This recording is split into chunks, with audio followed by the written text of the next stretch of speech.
ჩემი ცხოვრება იყოფა ორ ნაწილად 2008 წლის 10 აგვისტომდე და 2008 წლის 11 აგვისტოს მერე. წინა ცხოვრებაში დარჩა ის არჩილ აგულაძე, რომელმაც არ იცოდა ის ტკივილი რა იყო. არ მინდანი არასდროს ჩემი გადაწყვეტილება რომ ავღანეთში გადავწყვეტე მსახური.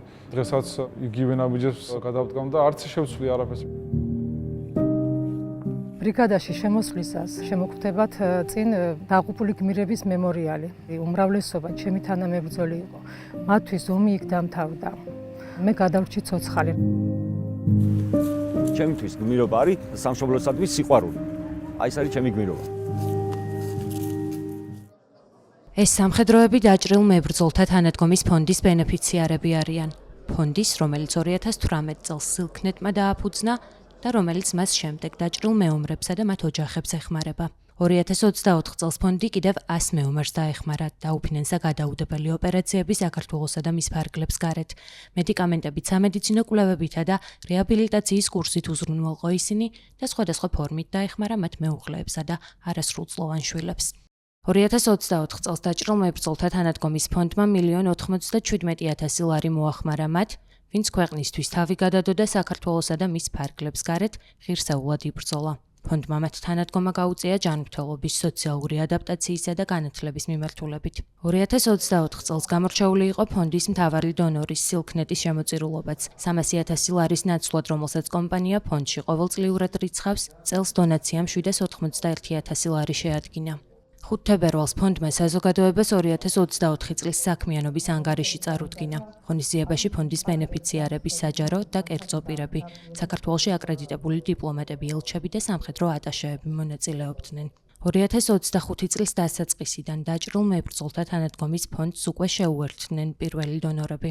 ამ დროისთვის ფონდში ჯამურად 264,855 ლარია გადარიცხული. თანადგომის გამო შეკრებილებს Silk Road ჯგუფის დამფუძნებელმა და ფონდის გამგეობის თავმჯდომარემ გიორგი რამიშულმა ამგვარად მიმართა. დღეს კიდევ ერთხელ მინდა ჩვენს დაჭრილ მეომრებს მათი თავდადებისთვის ჩვენი პატივისცემა და მადლიერება გამოვუცხადო. თქვენ ასეთი დიდი ფასი გადაიხადეთ, გასწირეთ თავი და ჯანმრთელობა საქართველოს დამოუკიდებლობისთვის და ევროატლანტიკური მომავლისთვის, როგორც ქვეყნის შიგნით, ასევე საერთაშორისო სამშვიდობო მისიებში ბრძოლისას, სადაც საქართველო ასე ღირსეულად წარმოადგინეთ. ჩვენი გმირი მეომრების მხარდაჭერა არის ერთ-ერთი მნიშვნელოვანი ღირებულება, რომელზეც მთელი ჩვენი საზოგადოება თანხმდება. ისევე, როგორც ჩვენი ქვეყნის დამოუკიდებლობა და დასავლურ ცივილიზაციაში ინტეგრაციის მისწრაფება. ამის დასტურია ის ფაქტი, რომ ყოველ ასეთ შეკრებას ყოველთვის ამდენი საერთაშორისო მისიის წარმომადგენელი, ამდენი ქართული საზოგადოების და ბიზნესის წარმომადგენელი ესწრება. დიდი მადლობა ყველა მათგანს.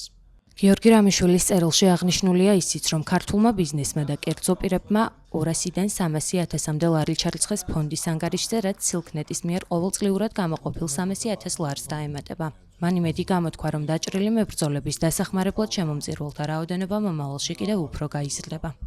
ღონისძიებაზე დაჭრილ მებრძოლთა თანადგომის ფონდის 2024 წლის ანგარიში ფონდის გენერალურმა დირექტორმა დავით მამულაშვილმა წარადგინა.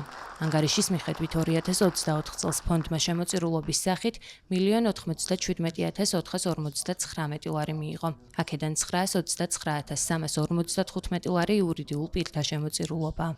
168,104 ლარი კი ფიზიკურ პირთა შენატანია. 2024 წლის განმავლობაში ფონდისა და თავდაცვის სამინისტროს 50%-იანი თანადაფინანსებები 17 ბენეფიციარმა მიიღო, რაშიც ჯამურად 524,000 ლარი დაიხარჯა. ძალიან დიდი მნიშვნელობა აქვს ამ ფონდს ჩვენი მებრძოლებისთვის, ჩვენი მებრძოლის ოჯახებისთვის. მე პირადად ძალიან დიდი დახმარება გამიწია ამ ფონდმა. შარშან 2024 წელს აღმომაჩნდა საყლაპავი მილის პრობლემა.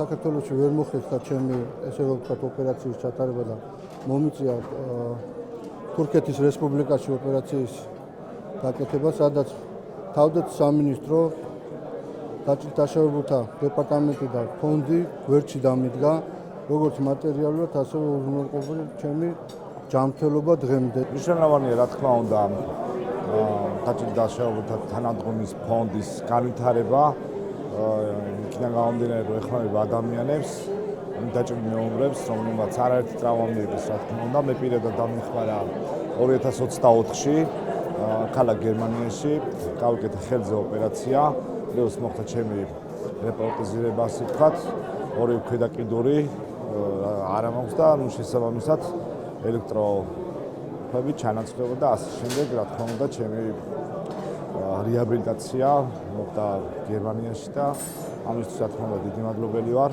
ფონდმა უზრუნველყო 27 ბენეფიციარის სამედიცინო კვლევები და მომსახურება. იზრუნა 10 ბენეფიციარის მედიკამენტებით უზრუნველყოფაზე დააფინანსა 10 ოპერაცია. 30,000 ლარით დააფინანსა 15 დაჭრილი მებრძოლის არასრულწლოვანი შვილი. 19,202 ლარი მოხმარდა 9 დაჭრილი მებრძოლის პროტეზირებას, პანდუსის მოწყობას ეთლით მოსარგებლეებისთვის და ადაპტაციის სხვა საჭიროებებს.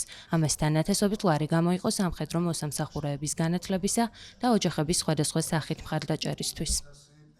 მე მიმაჩნია, რომ ნებისმიერი ადამიანი ვალდებულია, ვალდებულებაში გულისხმობ იმას, რომ კეთილი ნება, რა თქმა უნდა, პირველ რიგში, მაგრამ ჩვენი ემოცია რომ დავანახოთ ამ ბიჭებს, რომ ყველა ჩვენთაგანმა რაღაცა ფორმით უნდა გაუწიოს დახმარება. ზოგმა შეიძლება მატერიალური ფორმით, ზოგმა შეიძლება სულ რაღაც თავისი ემოციის გამოხატვით და ასე შემდეგ და ასე შემდეგ.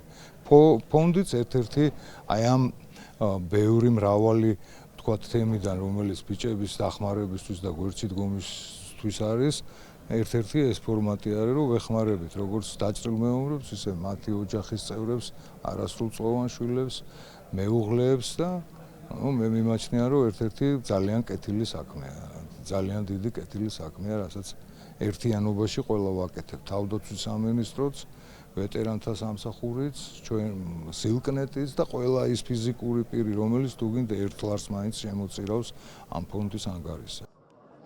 ღონისძიებაზე ხელი მოეწერა თანამშრომლობის მემორანდუმს დაჭრილ მებრძოლთა თანადგომის ფონდსა და თავდაცვის სამინისტროს შორის. მემორანდუმი პარიტეტულ საწყისებზე ბენეფიციართა ერთობლივ დაფინანსებას ითვალისწინებს.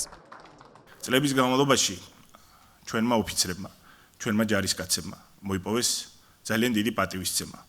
პატივისცემა როგორც ქვეყნის შიგნით, ასევე ქვეყნის ფარგლებს გარეთ. არაერთხელ დაუმტკიცებიათ მათ, რომ არიან პარტნიორები, საიმედო პარტნიორები და ყველა ოპერაციის დროს, როდესაც ქართულ ჯარისკაცს, ქართულ ქვედანაყოფს მიუღია მონაწილეობა, ისინი გამოირჩეოდნენ მაღალი პროფესიონალიზმით და გამოირჩეოდნენ საიმედოებით. ამიტომ კიდევ ერთხელ მინდა მადლობა გადაუხადო მას. აქვე გეტყვით იმასაც, რომ საქართველოში ჩვენ საზოგადოებაში თავდაცვის ძალები, ქართული ჯარი არის ყველაზე დიდი დობის მატარებელი ინსტიტუცია და ეს მართლაც ბევრს ნიშნავს. ამიტომაც მინდა ხაზი გაუსვა, რომ ეს ნდობა მნიშვნელოვანია, რომ ასევე გარდაიქმნას და გამოიხატოს სხვა მხარდაჭერაშიც. დაჭრილი მეომრების არასრულწლოვან შვილებს მხარს ბრიტანეთის საელჩოც უჭერს. საელჩო მათ ინგლისური ენის შესწავლაში ეხმარება და სპეციალურ სასწავლო კურსს თავაზობს. დიდი პატივია დაჭრილი მეომრების ყოველწლიურ ღონისძიებაზე დასწრება. ჩვენ სიამაყით ვიხსენებთ ქართველ ვეტერანებთან ერთად გაკეთებულ საქმეებს. გვახსოვს მათი თავგანწირვა თავისუფლებისა და ყველა ჩვენგანისთვის. მაგრამ ამასთან მნიშვნელოვანია არ დავივიწყოთ მათი ოჯახები, ვინც ჩვენთვის იბრძოლა. ცოლები, დედები და განსაკუთრებით შვილები. ამიტომ ბრიტანეთის საელჩოში ძალიან გვიხარია, რომ პროგრამა წელსაც გაგრძელდება. დაჭრილ მებრძოლთა თანადგომის ფონდის დაფუძნებისთანავე 2018 წლის ივლისში სილკნეტმა აიღო ვალდებულება ამ ფონდში თანხა ყოველწლიურად შეიტანოს. ამ დროისთვის სილკნეტმა ფონდისთვის 2 მილიონ ლარზე მეტი გამოყო.